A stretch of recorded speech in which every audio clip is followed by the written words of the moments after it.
बसले आणि त्यांच्यामध्ये अनुसया मातेला काय दिसलं?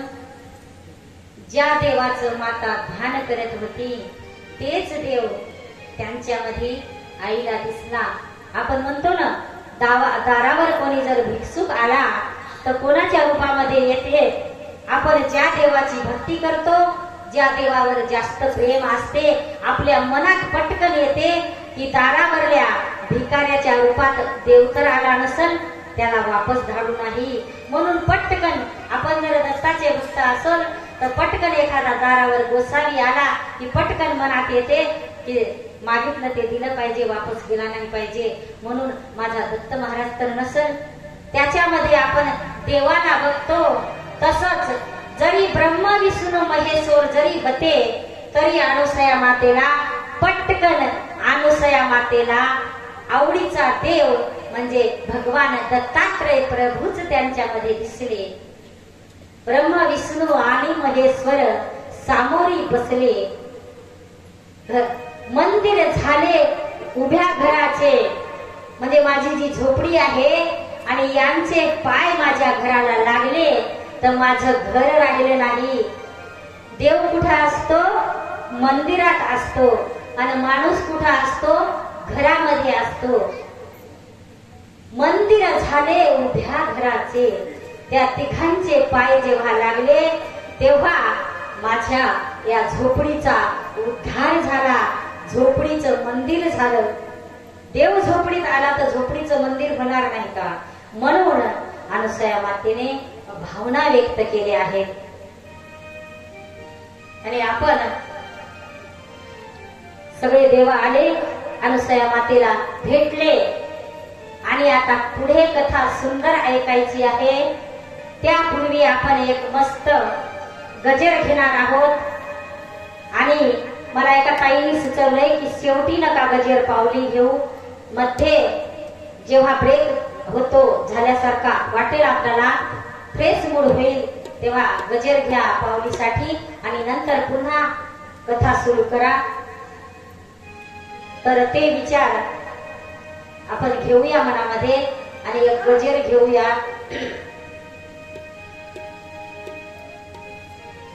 सगळ्यांनी उभं राहायचं आहे. भगवन नामामध्ये, आनंद नामामध्ये लहान मुलींनी वेगळं उभं राहायचं आहे. इथं पावली खेळण्यासाठी छान पावली खेळायची आहे. लहान लहान मुलींनी, मुलांनी तिकडे, मुलांचं वेगळं आणि मुलींचं वेगळं.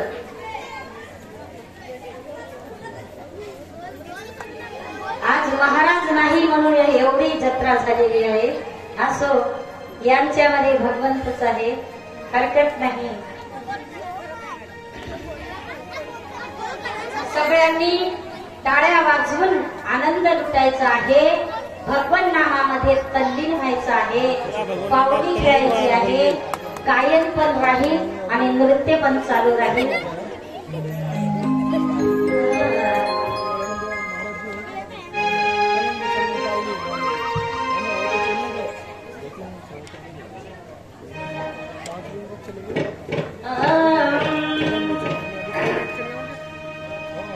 देवा दत्ता, ओ देवा दत्ता,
बसून जा आपल्या जागेवर.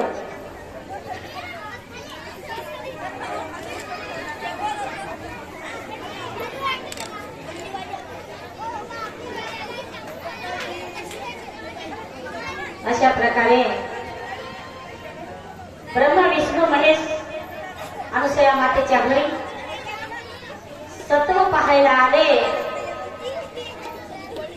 आणि अनुसया मातेने बसायला आसन टाकलं, सर्वांना देव मानलं आणि सगळ्यामध्ये तिला भगवान दत्तात्रय प्रभू गुरुदेव दिसले. ब्रह्मा विष्णू आणि महेश्वर सामोरी बसले, मला हो दत्त गुरु दिसले. त्या तिघांमध्ये एकमुखी दत्त दिसला आईला. आईला विचारपूस केली, पाणी दिलं, बसायला सांगितलं, बसले आणि आम्ही पार भुकेजून आलो आई. मेन कथेचा भाग आत्ताच आहे, आजच आहे. अनेक जणांना माहीत नसते, त्यांना असा प्रश्न पडतो की एकमुखी दत्त काय आहे आणि तीनमुखी दत्त काय आहे.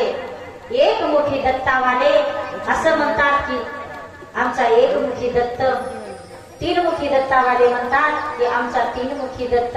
असो, शेवटी आनंद प्रभूचा सर्व अंश आहेत.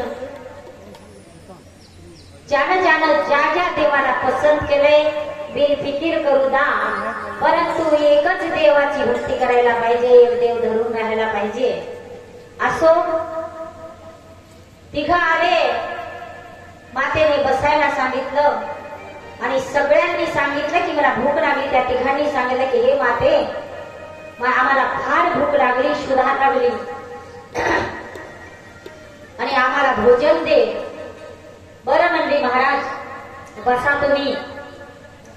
माझ्या आश्रमाच्या समोर थोडीशी शेती आहे आणि ती मी त्या शेतामध्ये साळ पेरत नेत असते आणि कापत आणते, त्यालाच बडवते, काढते, कुटते, पाकडते आणि त्याचीच खीर करते.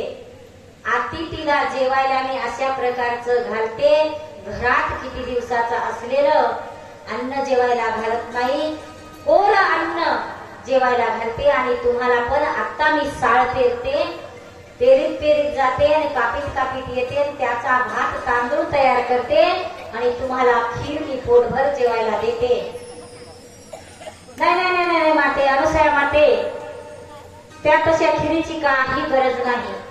जे 18 धान्याची उत्पत्ती आहे, जे 18 धान्य निर्माण झालेले आहेत मनुष्याची भूक भागवण्यासाठी, गहू, ज्वारी, तांदूळ, उडीद, मूग, जे जे 18 धान्य निर्मिती आहे, त्या 18 धान्यापैकी आम्हाला काहीच जमत नाही. आपण म्हणतो मला हे जमत नाही, मला ते जमत नाही. आम्हाला 18 धान्य वर्ज्य आहेत, 18 धान्य वर्ज्य आहेत, आम्हाला त्यापैकी काही नको. मग माता म्हणली काय करू मी, तुम्हाला जेवल्याशिवाय तर मी जाऊ देणार नाही. काय करू, कंदमुळं आणू, त्याचा पोटभर तुम्हाला नाश्ता देऊ, जेवण देऊ, कंदमुळाचा हलवा देऊ? नाही, ते जमत नाही. मग काय जमते स्वामी मला सांगा ना.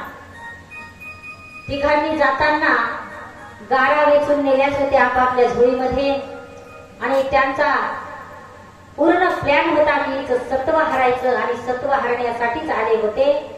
आपापल्या देव्यांना, आपापल्या पत्नींना, आपापल्या कांताला समजावलं होतं, पण त्या म्हणल्या की नाही, आमचं दुखणं, काहीतरी निर्णय लावल्याशिवाय आमचं दुखणं जाणार नाही. म्हणून आले आणि गारा घे माते, आणि या गाराचा आम्हाला भात कर, गोड भात, त्याच्यावर सुंदर दूध टाक, तूप टाक, साखर टाक, असा आम्हाला भात वाढ, तेव्हा आम्ही पोटभर जेवू. आणि हे आमच्या झोळीमध्ये जे तांदूळ आहेत गारा रूपी, अनुसया माता म्हणली टाका माझ्या पदरात. अनुसया मातेनं असे तर पाहिलं गारांना खरखर वाजू लागल्या, कडक अशा त्या गारगोट्या. अनुसया माता म्हणली तांदूळ कोणते आहेत स्वामी, काळे मूच आहेत की कोणते? ते म्हणले आमच्या जमान्यातले, आमच्या तिकडच्या भागातले तांदूळ आहेत, ह्या तांदळाचा तुला भात करावा लागल. अनुसया मातेच्या मनामध्ये संशय आला, डाऊट आला की नाही, हे साधे सुधे भिकारी किंवा गोसाई किंवा भिक्षुक किंवा संन्यासी, आपण काही म्हणू शकतो, हे साधे सुधे भिक्षुक नाही, हे काहीतरी तेज, एकमेकाचं तेज समजते. बघा, एका भक्ताला जर दुसरा भक्त कुठेही भेटो नाही, हे सात्विक वृत्तीचा भक्त दिसत आहे, आणि हे कोणीतरी देवाची भक्ती करतोय, आणि त्याला सुद्धा वाटतंय हे सुद्धा चांगला भक्त आहे, हे सुद्धा भक्तच आहे. भक्ताला भक्त लवकर ओळखतो. त्याचप्रमाणे अनुसया मातेनं ब्रह्म विष्णू महेश्वराला ओळखलं आणि त्यांची आज्ञा मानली, हरकत नाही म्हणली.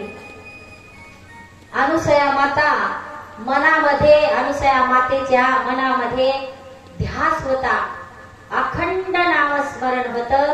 दत्तात्रय स्वामीचं असं नामस्मरण होतं की एकही क्षण ती विसरत नव्हती, तिचा आठवाचा विसर पडत नव्हता. मी आजही सांगते की ज्याला विसरतो त्याचा आपल्याला आठव करावं लागतंय माळ घेऊन. आपण विसरलंच नाही तर त्याचा आठव करायची गरजच नाही. म्हणून अनुसया माता त्या निर्गुण रूपाला विसरलीच नव्हती. तिच्यामध्ये तो निर्गुण रूपाचं नाम चालूच होतं. आता प्रश्न असा आला आहे की जे चातुर्मास केलेलं 10 वर्षाचा जे संन्यासी होता ते आता कुठे? ते आता संन्याशानं गुप्त रूप घेतलेलं आहे. संन्यासी अंतर्यामी होता, दत्त मालक अंतर्यामी होता. एकमुखी दत्त जे तळहातावर प्रगट झाला होता ते अंतर्यामी अनुसया मातेच्या झोपडीतच होता, आश्रमातच होता. पण त्याला हे सगळं चरित्र पाहायचं होतं, हे नाटक सगळं घडणार आहे ते त्याला माहित होतं. त्याला ते चुपचाप मध्ये पाहायचं होतं आणि तो गुप्त रूपामध्ये होता. म्हणून अनुसया मातेनं नाम घेतलं, आळवलं मनातून दिगंबर प्रभूला.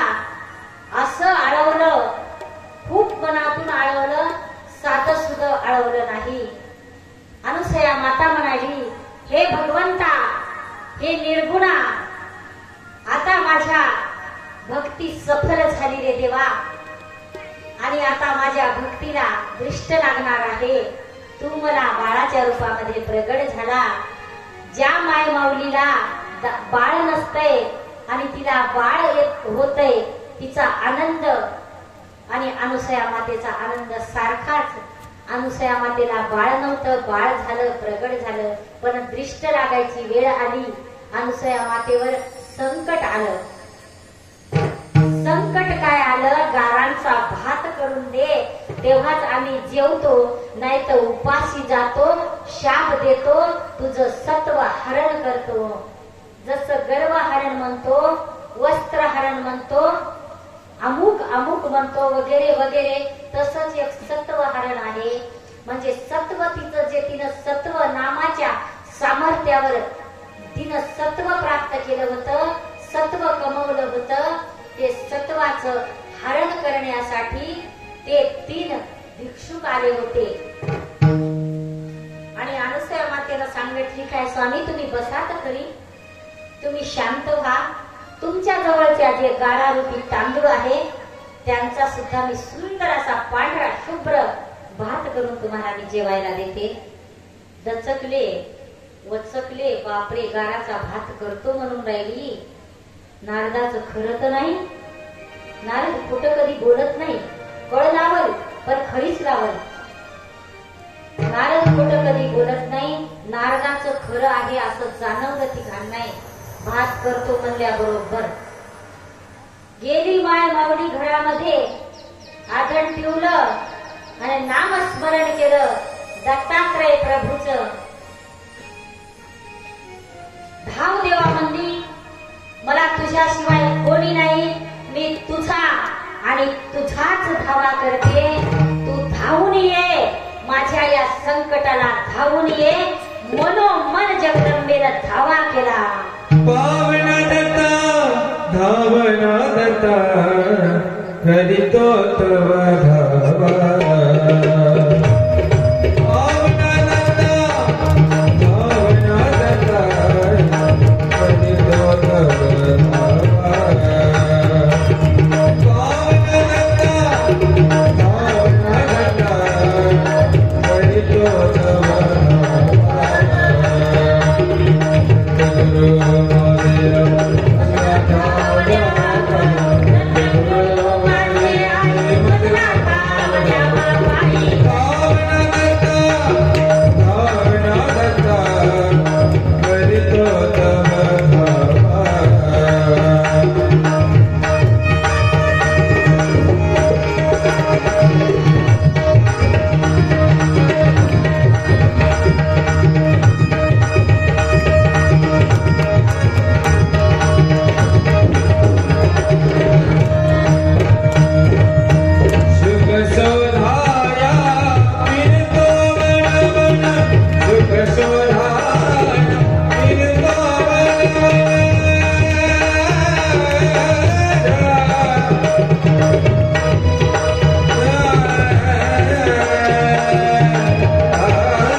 आईनं धावा केला.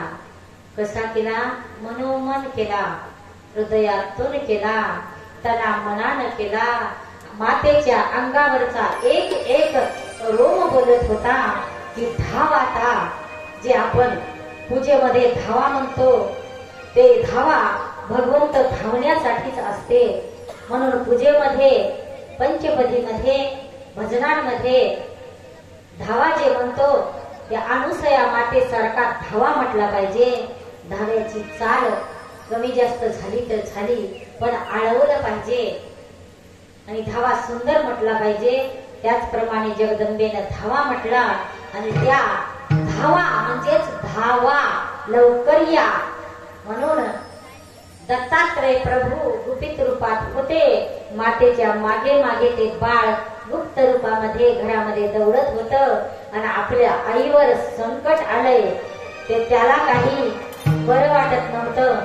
पण त्याला माहित होतं की माझी आई हे संकट निवारण करणार आहे. तिच्यामध्ये शक्ती सामर्थ्य आहे. सामर्थ्य कशाचं आहे? तर नामाचं सामर्थ्य आहे. आणि हे संकट निवारण करायला तिला काहीच अवघड जाणार नाही. जगदंबेनं माय माऊलीनं गारा ओतल्या गरम पाण्यामध्ये आणि नामस्मरण करत बसली आणि अवघ्या 10 मिनिटांमध्ये त्या गारांचा भात शुद्ध पवित्र शिजला. आणि आईनं हातात घेऊन बघितला तर सुंदर अशा गारा, टवटवीत तांदूळ फुगल्यासारख्या त्या गारांचा भात झाला. आणि मातेला आनंद झाला आणि बाहेर आली. चटई टाकलीच होती आणि चटईवर पाहुणे बसूनच होते. 3 पाहुणे. मी म्हणली, स्वामीजी चला तुम्हाला आता मी पात्र टाकते. आणि आश्रमातले सुंदर केळीचे पानं तोडून आणले. हिरवे कच्च पवित्र असे देठ कापून पंगतीमध्ये टाकले आणि बसायला टाकली चटई आणि बसा म्हणली महाराज. ते महाराज लोक म्हणले, गाराच वाढशील बरं माय आम्हाला भात वाढ बर का, नाही तर गारा जिरणार नाहीत आम्हाला. आपण कसं तांदूळ कच्चे राहिले तर जिरत नाही भात आपल्याला. नाही म्हणली स्वामी, भात शिजलाय, फुललाय, पांढरा शुभ्र झालाय, सुंदर. त्याच्यावर असं दूध टाकते, अमृतासारखं तूप टाकते, माझ्या हातचं तूप आहे, साखर टाकते आणि तुम्हाला पोटभर जेवायला वाढते. ते 3 पाहुणे एकमेकाकडे पाहू लागले. गाराचा भात करते म्हणली तेव्हा वचकले. मनामध्ये संशय आला, चकित झाले आणि चला बसा जेवायला म्हणले तेव्हा चकित झाले. भात हिनं गाराचा शिजवला. 50% ही पतिव्रता आहे रे बापा. 50% नारदाची गोष्ट खरी आहे. म्हणून आता बसायचं की नाही आसनावर. आपण जेवून जाऊ पोटभर आणि तिची आपण वाहवाह करू. तिचं सत्व हरल्या नाही जाणार. तिला आपण नापास करून जायचंय, तिला पास करून जायचं नाही. म्हणून पटकन त्यांनी तिथल्या तिथंच एकमेकाला कुजबुज केली आणि आपण दुसरी मागणी करू हिच्याकडे. नाही माते, आम्हाला 18 धान्य वर्ज्य होते. तू 18 धान्य वापरले नाही स्वयंपाकात, ती गोष्ट खरी आहे. आणि त्या आम्ही दिलेल्या गारांचा भात केला ते पण खरं आहे. आम्ही जेवणार आहोत ते पण खरं आहे. तू वाढणार आहेस ते पण खरं आहे. परंतु आम्ही 16 ओळ्यातले ब्राह्मण आहोत, 16 ओळ्यातले गोसावी आहोत. तुझ्या अंगावर जुनं वस्त्र आहे. मग म्हणली महाराज, कोऱ्या वस्त्रामध्ये तुम्हाला जेवायला वाढते, काही हरकत नाही. कोरं वस्त्र नेसते आणि पवित्र अशा 16 ओळ्यामध्ये तुम्हाला जेवायला वाढते. पण ते म्हणले तेही नाही, आम्हाला हात बोट चालतच नाही, वस्त्र बिना वस्त्राचे आम्ही जेवतो, तरच तू जेवू घाल, नाही तर चाललो. ब्लॅकमेल करून राहिले अनुसया मातेला ब्रह्म विष्णू महेश. पोटभर जेवू घातलं, तुझ्या इथून भुकेलं गेलं तर तुझं सत्वहरण होईल. आणि आम्हाला जेवून जर नाही घातलंस, पोटभर जेवू नाही घातलंस तर आम्ही तुला शाप देऊन चाललो, आम्ही तसेच चाललो. म्हणजे तुझं पातिव्रत्य पण एवढं नामाच्या शिगा, नामाच्या राशी तू कमवल्या आणि पातिव्रत्य कमवलंस ते तुझं सगळं नष्ट होईल आणि तुझं पातिव्रत्यपणाचा सत्वाचं हरण करून आम्ही जाऊ. तू नग्न अवस्थेत नाही आम्हाला भोजन वाढलं तर आम्ही चालले जाऊ. महाराज म्हणली तसं करू नका, जेवून जा. हो जेवून जातो, पण आम्ही काय म्हणत आहोत ते जरा लक्ष दे. पुन्हा मातेवर संकट आलं आणि ते निर्गुण निराकार रूप जगदंबेच्या जवळच होत, आईच्या जवळच होत. आतमधून आवाज देत होत, गुप्त रूपामध्ये, झोपडीमध्ये गुप्त रूपामध्ये वावरत होत, आईच्या मागे मागे धावत होत. फार दुःख वाटत होत.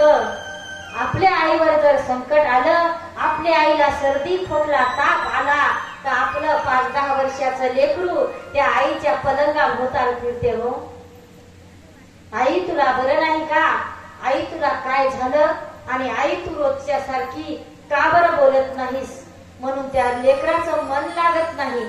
जेव्हा आई नाराज राहते तेव्हा त्या लेकराचं मन सगळं आईमध्ये राहते आणि ते गुपित रूप जे होतं, गुप्त रूप जे होतं, काल हातावर प्रगट झालं असं कथेत निघालं.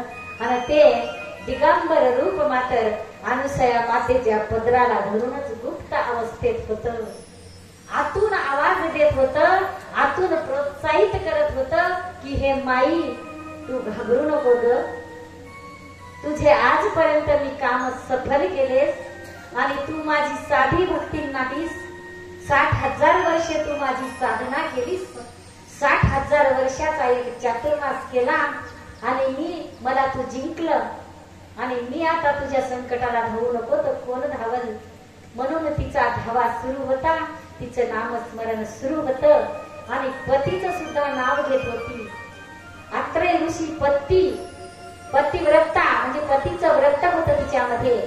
पती परमेश्वर, पतीला सुद्धा देवच म्हणायची आणि पतीचा सुद्धा तिनं धावा केला. आणि तिच्या धाव्याला भगवान दत्तात्रय प्रभू धावून आले आणि पतिदेव सुद्धा तिच्या दुःखामध्ये सहभागी झाले. म्हणून तिला स्फूर्ती आली, आतून स्फूर्ती आली की मी गारांचा भात केला, पण या बाळांना जे म्हणतात त्या अवस्थेत मी वाढते आणि पोटभर जेवू घालते. बरं ठीक आहे स्वामी म्हणली, चटई टाकलेली आहे, त्या चटईवर तुम्ही आसनस्थ व्हा. अजून दचकले, चकित झाले. अरे आता तर 80% नक्कीच नारदाचं खरं आहे. वाढती माय, आणि म्हणलं तसं नक्की वाढू. घरात गेली, नामाचं पाणी होतं कमंडलू मध्ये, पाणी आणलं, मनोमन चिंतन केलं, धावा केला, नामस्मरण केलं आणि भक्तीमध्ये भय पाहिजे नाही, निर्भय झाली. आणि सगळ्यांना तिघांना बसवलं आणि आपण पत्तरवाळ्यात टाकतो. पहिल्या पत्तरवाळ्यावर पाणी टाकावं लागायचं, आताच्या पत्तरवाळ्यावर पाणी टाकायची गरज नाही. कागदी पत्तरवाळ्या आल्या. केळीच्या पत्तरवाळ्यावर तिनं असं पाणी शिंपडलं. तिघाला पहिले बसवलं आणि पत्तरवाळ्याच्या निमित्तानं पाणी शिंपडलं. ते पाणी शिंपडलेलं त्यांच्या डोक्यावर थेंब पडले. त्या नामाचे, त्या साधनेचे, त्या सत्वाचे, त्या आशीर्वादाचे, त्या कृपेचे जे जल होतं कमंडलू मध्ये ते त्यांच्या मस्तकावर पडल्या बरोबर तिन्ही देव बाळ झाले.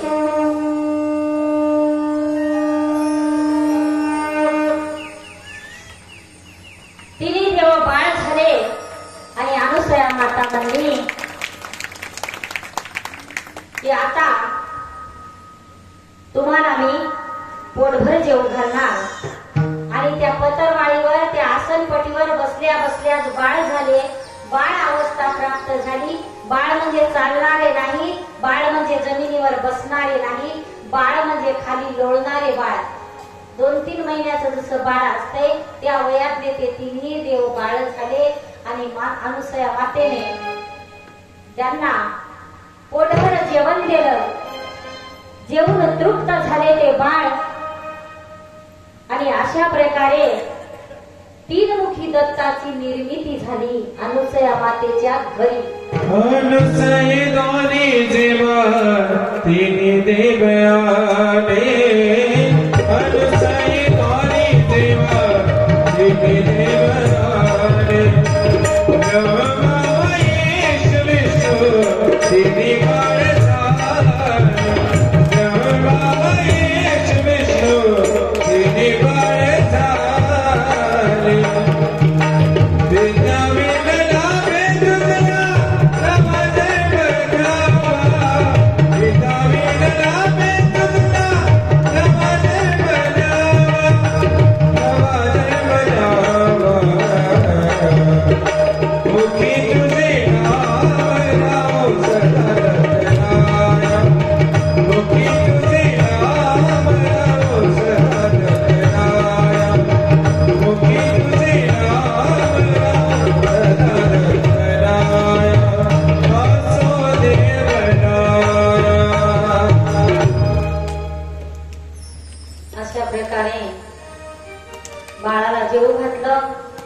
पोटभर खेळायले बागडायले आणि अनुसया माता आनंदित आहे.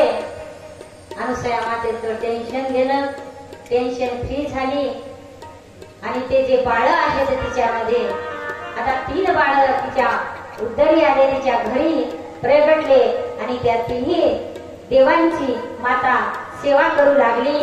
एकाला आंघोळ घालू लागली, एकाला जेवू घालू लागली, एकाला झोपू घालू लागली आणि ते 3 बाळ मायमाऊली अनुसया माता सांभाळत होती. सांभाळता सांभाळता 3 देव बाळ झाले आणि नारद मुनीची पुन्हा फेरी आली. नारद मुनीची फेरी आली आणि नारद मुनीने सांगितलं. पुन्हा ते ब्रह्म विष्णू महेशांच्या घरी गेले. पतिव्रता कोण आहे तिचा पत्ता सांगितला आणि तिचा पत्ता ऐकून ब्रह्म विष्णू महेश अनुसया मातेच्या घरी आले. इथपर्यंत आपली कथा आलेली आहे. आणि अनुसया मातेला नारद ऋषीने सांगितलं की हे माय हे काय आहे सोम. अनुसया माता म्हणली, नारद मुनी तुम्हाला माहित नाही का, जे 3 गोसावी होते ते माझ्या घरी आले आणि अशी घटना घडली. मला मागत होते लग्न अवस्थेत जेवण, मी त्यांना बाळ केले आणि जेवू घातलं आणि आता ते जे ब्रह्म विष्णू महेश होते ते कायमचे माझ्याच घरी राहिले.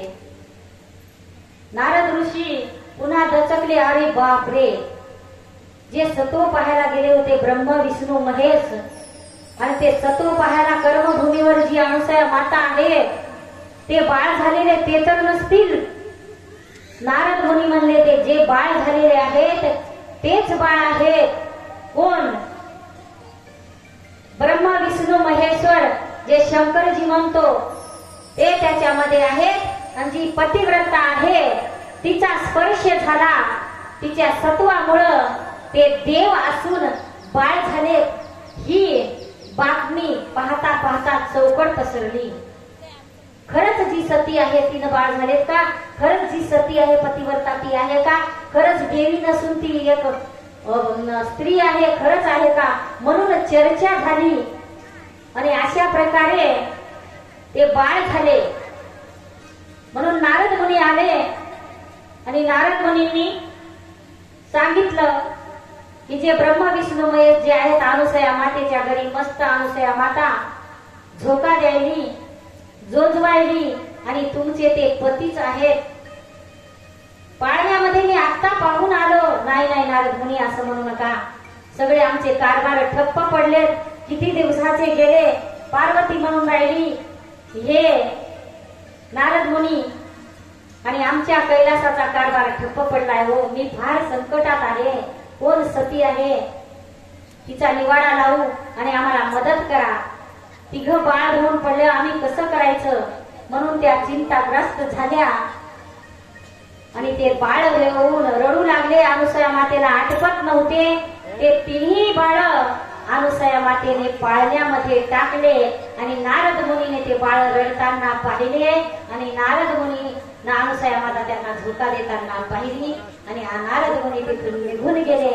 अनुसया मातेला एकच आपल्याला आवडत नाही तर 3 बाळांचे आट काढावा लागत होता.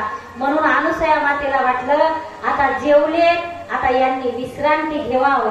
म्हणून अनुसया मातांना पाळण्यात टाकलं आणि त्याला सुंदर जोजवू लागली. जो जो जो जो जो जो जो जो जो जो जो जो जो जो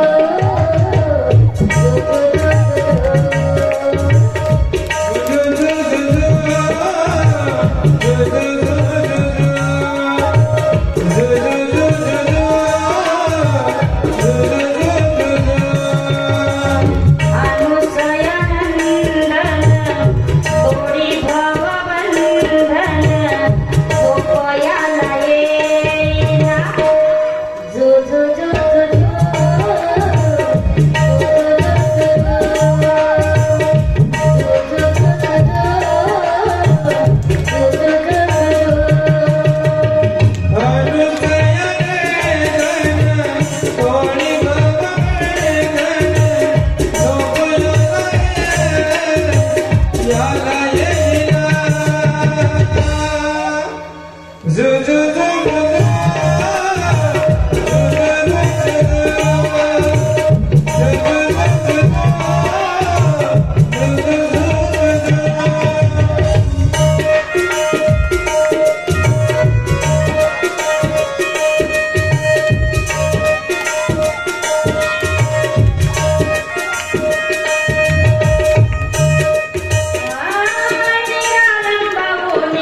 आई झोका देताना नारद मुनींनी पाहिलं आणि हे तिन्ही देव जे आहेत यांचं असं सोम झालं.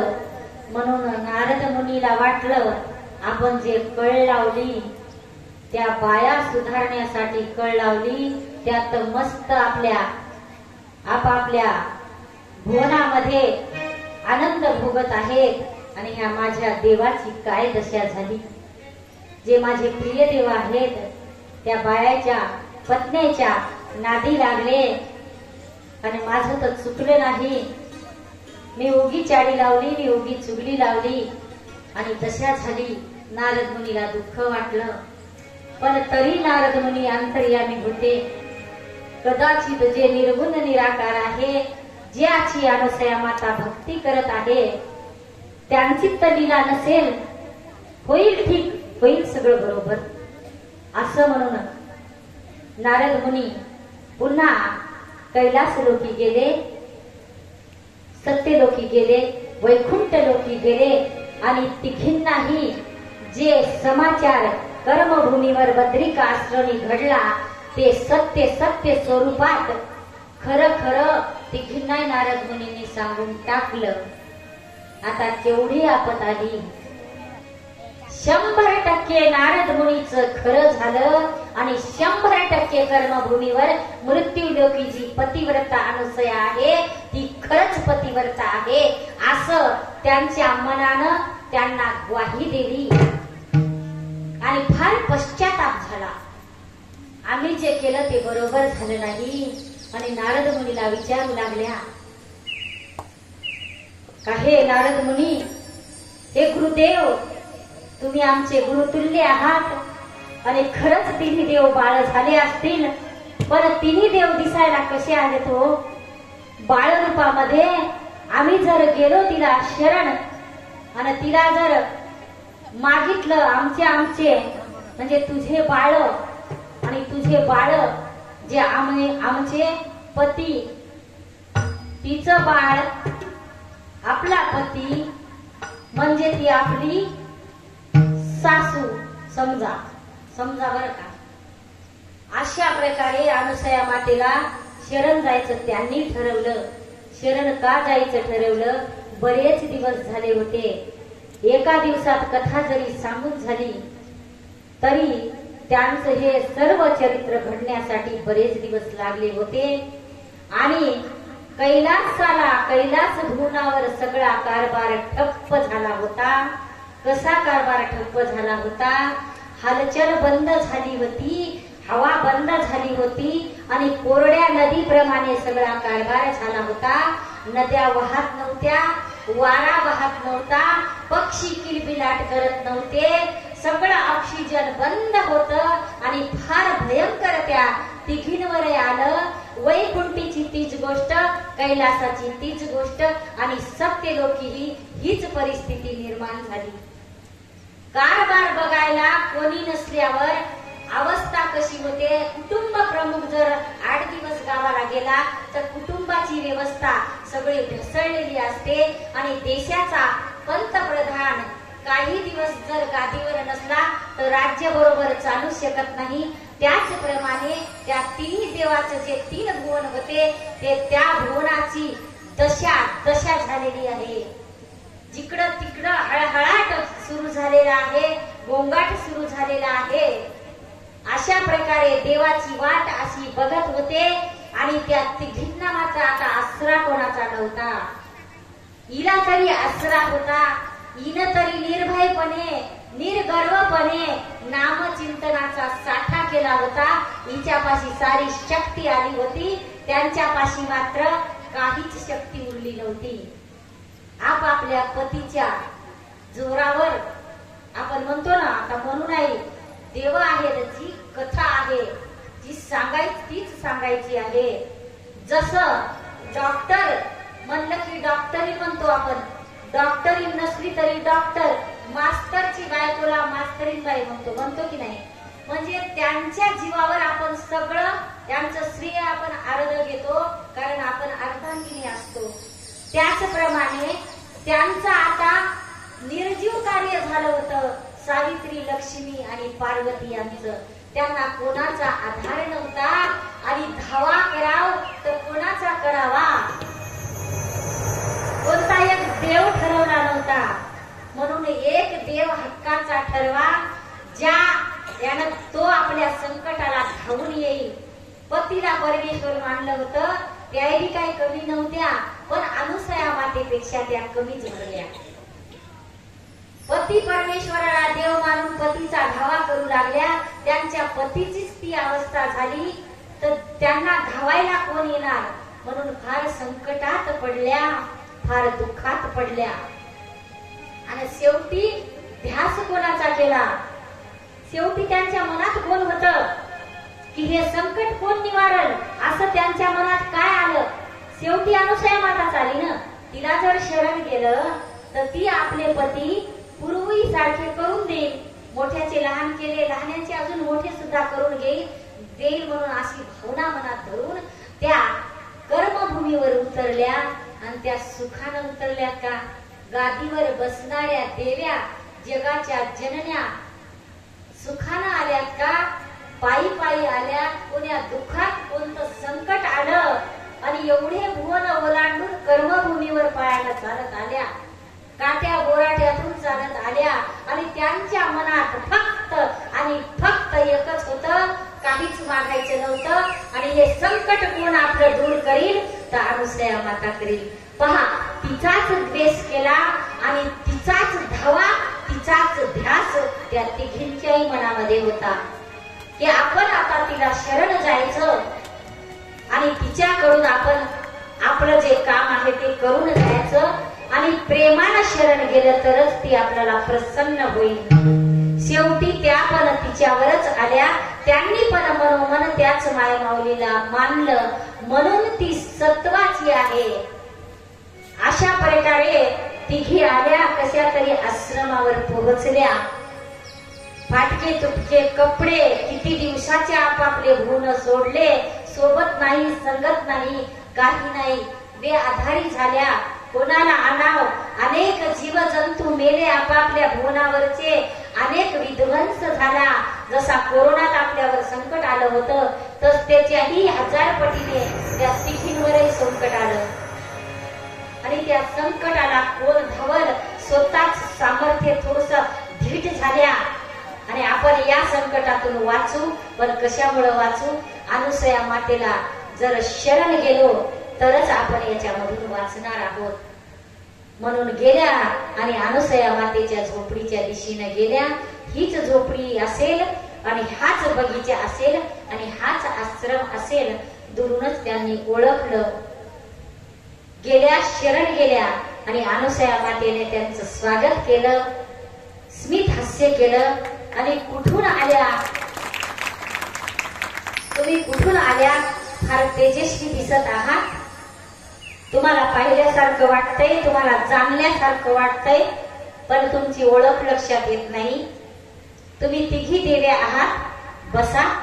माझं भुवन पवित्र केलं. तुमचे पाय माझ्या झोपडीला लागले. बसा, शांत व्हा, चहा पाणी घ्या, तुमची ओळख सांगा, आपण गप्पा मारूया, जेवण करा. पण तुम्ही चिंतित का दिसत आहात? मी एवढी हसून बोलत आहे आणि तुमच्या चेहऱ्यावर हास्य नाही. काय भानगड आहे? कोण त्रास दिला तुम्हाला? कोण आहे ती त्रास देणारी? कोण आहे ती गर्व आणणारी? सांग, मी लावते त्यांची सोय. तुम्ही दुःखित अशा सुवासिनी आहात. तुम्ही देव्या आहात. तुमच्यावर हे संकट आलेलं मलाय भगवान. पण अनुसया माता मनातल्या मनात म्हणली, अगं तुम्हाला गर्व आला होता, तुमच्या हातानं तुम्ही केलंय, त्याला मी तरी काय करू? माझ्या मनात नव्हतं, पण देवाच्या मनात होतं. तुम्हाला सुधारणा, तुम्ही पूर्वरत होणार आहात. तुमचं दुःख मलाही पाहणं, परंतु तुम्ही असं करायचं नव्हतं. कशी म्हणायची मनात म्हणत आहे. तिनं ओळखलं, तिच्यात सामर्थ्य निर्माण झालं होतं नाम घेतल्यामुळं. आणि बसवलं, विचार पूर्वक केला, हात जोडले. आणि नारद मुनींनी, ब्रह्म विष्णू महेशांनी जसं पहिल्यांदा अनुसया मातेच्या चरणाकडे लक्ष गेलं, तसंच या तिघींचंही चरणाकडे लक्ष गेलं. चरणामध्ये खरोखर बाहुल्या दिसल्या आणि त्या बाहुल्यामध्ये याच तिघीचे फोटो होते. अनुसया मातेने चरण पुढे केले, दर्शन घेतलं आणि नम्रतेने अनुसया मातेची प्रार्थना केली, स्तुती केली. हे माय, तू खरंच आमच्यापेक्षा श्रेष्ठ आहेस. आमच्यामध्ये गर्व निर्माण झाला आणि गर्व निर्माण होता कामा नये. जिथे प्राप्त होये अभिमान, तेथे परवस्तू जाये विसरून. जी वस्तू आहे, जे भगवंत आहे, भगवंत दुसरा आम्हाला कोणी माहित नाही, पण जे भगवंत माहित आहे, भगवंत आम्ही पतीच आमचे भगवंत होते, पतीच परमेश्वर होते. आणि त्यांच्यापेक्षाही तू श्रेष्ठ आहेस. तू आमच्यावर दया कर, माया कर, कृपा कर. अशी अनुसया मातेची ते स्तुती करू लागल्या आणि अनुसया मातेच्या पाया पडू लागल्या. अनुसया माता म्हणली, ठीक आहे ग बाई, माझ्या पाया पडू नका, मी काही एवढी श्रेष्ठ नाही, मी साधी कर्मभूमीवर राहणारी एक महिला आहे. आणि तुमच्यापेक्षा मी खरंच श्रेष्ठ आहे का? मीच तुमच्या पाया पडते. नाही म्हणल्या माय, आम्हाला तुमच्या पाया पडू द्या. आणि असा असा आम्ही आहोत. ओळख सांगितली सगळ्यांनी तिघींनी. ब्रह्म विष्णू म्हणतात ना, तिघ जे काळ आले होते ना त्या दिवशी, जे गोसावी, तुझं सत्व पाहण्यासाठी. तू तर अंतर्यामी आहेस, तू तर सर्व ओळखून घेतलंस आणि तरी पण आम्हाला विचारत आहेस माते तू. तर त्यांच्या आम्ही पत्नी आहोत. आमचं नाव लक्ष्मी, सावित्री, पार्वती आहे. आणि आम्हाला गर्व झाला होता की आम्ही तिघीच श्रेष्ठ आहेत, पण आमच्यापेक्षाही तू खरंच श्रेष्ठ आहेस. आणि आता कृपा करून आमची विनंती ऐक, विनंती ऐक. म्हणून विनंती केली, हात जोडून. गर्व अभिमान सगळा बाजूला ठेवला आणि माते पुढे नम्र झाल्या. सगळ्या नम्र झाल्या आणि मातेची करुणा करू लागल्या. अनुसया मातेची करुणा करी अनुसय माय माऊले, करुणा करी अनुसय माय माऊले. ध्यानी मनी राहो तुझे सतत पाऊले, ध्यानी मनी राहो तुझे सतत पाऊले. करुणा करी अनुसय माय माऊले, करुणा करी अनुसय माय माऊले. ध्यानी मनी राहो तुझे सतत पाऊले, ध्यानी मनी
प्रकारे करुणा केली आणि माता लगेच प्रसन्न झाली.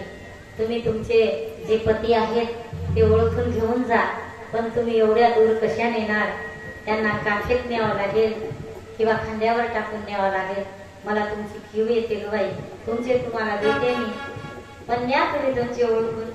बघा त्या पाळण्यात ओळखा आपापले आणि घेऊन जा.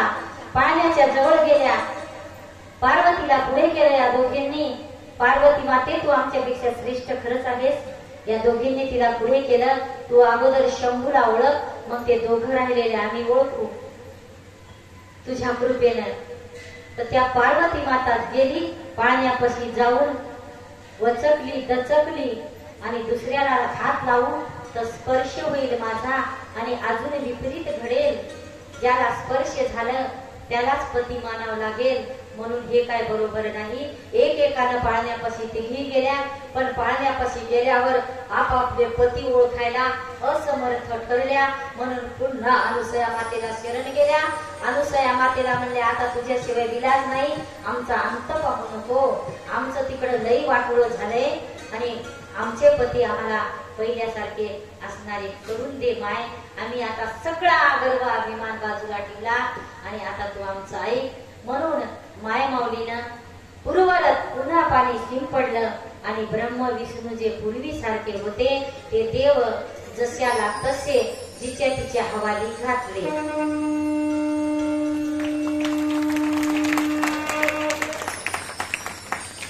बघा आता आनंद सांप्रदायिक दत्त सांप्रदायिक भक्त का बरं म्हणतात तीनमुखी दत्ता? समजा आमच्यामध्ये येत नाही किंवा आम्ही तीनमुखी दत्ताचे भक्त नाही, कारण तीनमुखी दत्त अनुसया मातेचं तात्पुरते बाळ झाले आणि आप आपल्या हवाली केले तिनं. मग तिच्यापाशी कोणता दत्त राहिला सांगा ना? ते गुप्त रूप जे होतं, तळ हातावर जे रूप आलं होतं तेच रूप तिच्यापाशी राहिलं. म्हणून आपण म्हणतो की आम्ही एकमुखी दत्ताचे भक्त हो. असं जर कोण विचारलं तर ही सगळी माहिती, हे सगळं ज्ञान एकमुखी दत्ताच्या भक्ताला माहित पाहिजे. आणि माहित होण्यासाठी, ज्ञानाची प्राप्ती होण्यासाठी या कथा आणि सत्य असतात, कीर्तन असतात. कोण जर विचारलं, तुम्ही म्हणता एकमुखी दत्ताचे भक्त हो, एकमुखी तर तीनमुखीत असं काय अंतर आहे हो? नाही, भक्ती एकाचीच करायची आहे, ध्यान एकाच करायचं आहे. ते ब्रह्म विष्णू महेश होते, काही दिवसासाठी आले आणि पाहुणे कलाकार निघून गेले. म्हणून ते त्यांच्या जाग्यावर गेले. ते व्यवस्थित तिथं राहणार आहेत. त्यांचे भक्त त्यांची भक्ती करतील आणि काही दिवसासाठी ते रूप एक झालं होतं. त्याला तीनमुखी दत्त असे म्हणतात. असं याचं उत्तर आहे. असो, अशा प्रकारे ही जे कथा आहे ते इथपर्यंत आली. उद्या जर विचारलं तर आपल्याला कथा कुठपर्यंत आलेली लक्षात राहिली पाहिजे. आणि आता आपल्या वेळ झालेला ते वाटते ना, कथेचा वेळ झालेला आहे नियमाप्रमाणे. आणि इथे नियम पाळायचा असतो. कथा राईट टाइम सुरू आहे. सुटल तरी लेट, पण राईट टाइम सुरू होत आहे, कारण महाराजांचं शिस्तच तशी आहे. म्हणून इथपर्यंत आपली कथा आलेली आहे. थोडासा जय जयकार घेऊ, आरती घेऊ आणि आपल्या कथेला, आजच्या कथेला आपण विराम देऊ. एकच धून बसल्या जागीच घ्यायची आहे, त्याने आपली थोडीशी ऊर्जा निर्माण होणार आहे. जय गुरु जय दत्ता हो, जय गुरु जय दत्ता, जय गुरु जय दत्ता हो, जय गुरु जय दत्ता.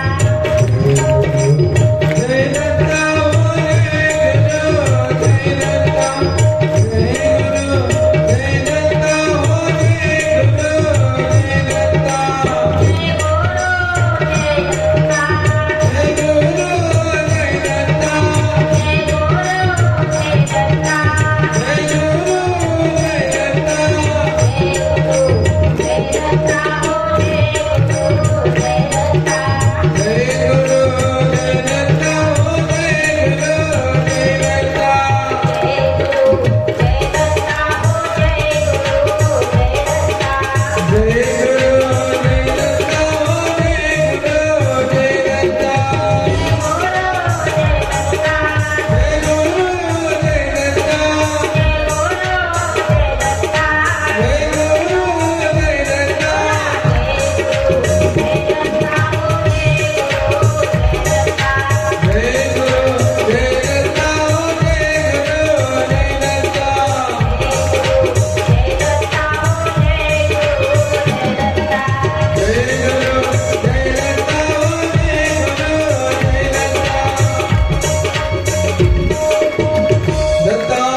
आनंदाची आरती कोणी म्हणा.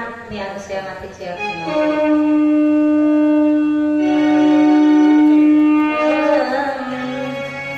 जय सती अनुसया.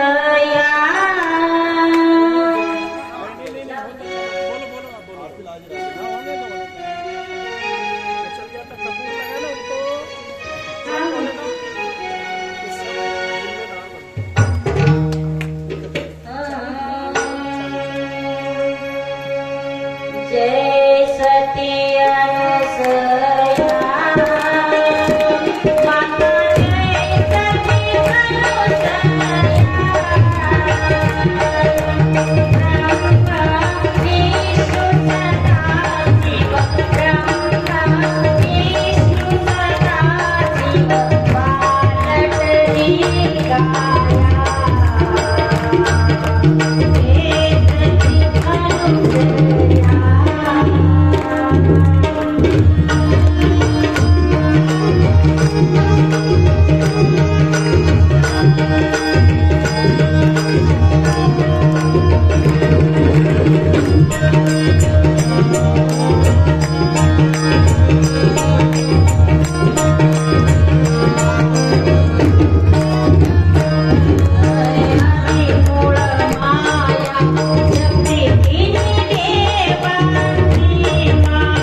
जय देव जय देव जय आनंद रूपा सद्गुरु स्वरूपा सकल जीवाधारण सत्य प्रदीपा जय देव जय आनंद रूपा सद्गुरु स्वरूपा सकल जीवाधारण सत्य प्रदीपा अनंताची आरती प्रेमाच्या ज्योती नित्य जो प्रकाश उजळल्या ज्योती शांती भक्ताच्या आनंदाचा मेळा वेगळी नाचती जय देव जय आनंद रूपा स्वरूपा राजीवाचा प्रदीपा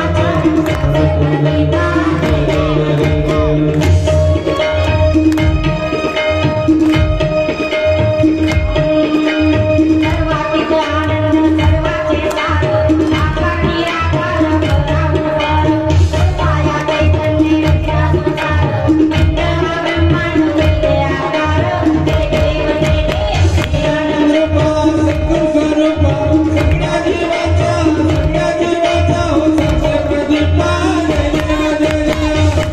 ब्रह्मणे मायिका सगळं देहा प्रपंच जैसे आभाळ दुर्गज संसार शांतीचे फळ आत्माना माझ्या केवळ जय देव जय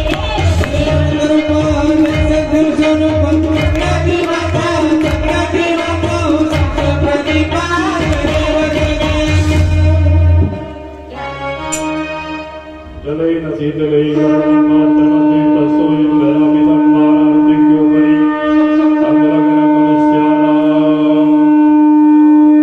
सर्वपापं बभूवते सर्वे भवन्तु सुखिनः सुखिरामयामो सर्वे भद्राणि पश्यन्तु मा कश्चिद्दुर्भाग्य भवेत् हरिः ओम् जदनेन जदनमयजन्त देवा स्थानि धर्माणि प्रथमान्या सन्ना ते हनाकम् महिमानः सजन्त जदरपूर्वे स्वात्याः शान्तिदेवाः ॐ एकदन्ताय विद्महे वक्रतुण्डाय धीमहि तन्नो दन्ते प्रचोदयात्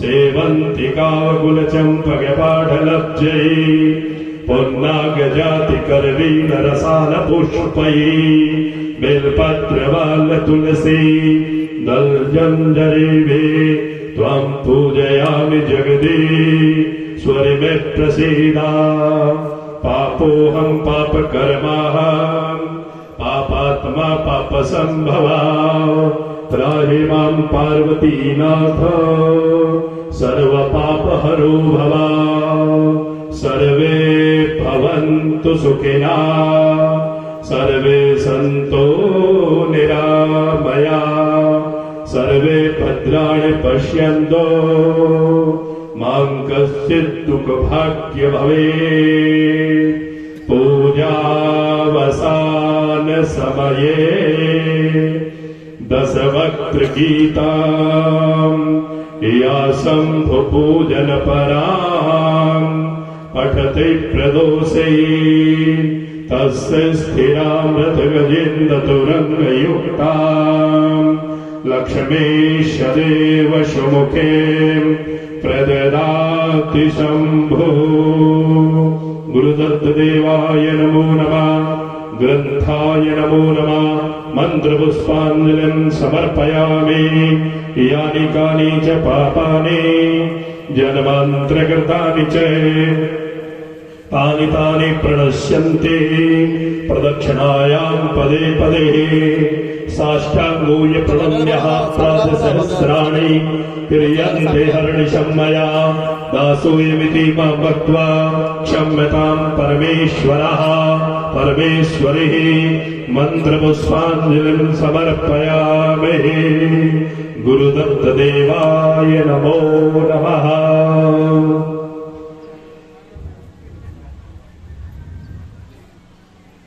आप सभी को मैं सूचित करा देता हूं, तृतीय दिवस की कथा में आज पुनः विश्राम हुआ है। शायद आपको मेरे कुछ शब्द समझ में ना आए, लेकिन फिर भी मेरी इच्छा है कि मैं आपको कुछ कहना चाहता हूं। आपकी भीड़, आपके ये बच्चे और हमारी दीदी जी की मेहनत, आप सबके लिए एक बार आप जोरदार तालियों से स्वागत सम्मान करें। आपका ये दत्त मंदिर सदा आभारी रहेगा कि आप समय पर विशेष ध्यान दें। जिस क्षेत्र दूर दराज से